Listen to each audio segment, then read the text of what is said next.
ஜெட்லியின் பொது பட்ஜெட்டை பிரதமர் உள்ளிட்ட தலைவர்கள் பாராட்டியுள்ள அதே நேரத்தில் எதிர்க்கட்சித் தலைவர்கள் சாடியுள்ளனர்.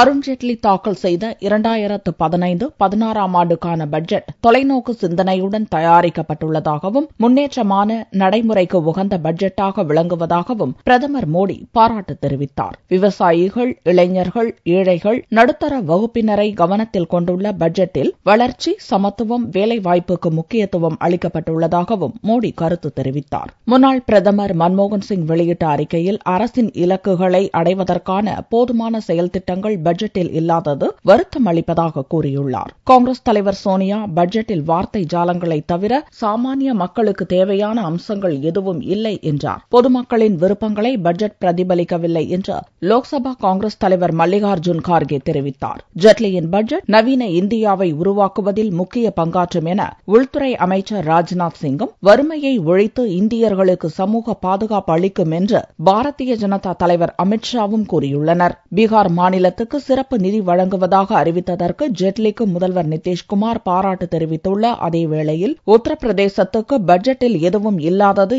ஏமாற்றம் அளிப்பதாக சமாஜ்வாடி கட்சித் தலைவர் முலாயம் சிங் கூறியுள்ளார்.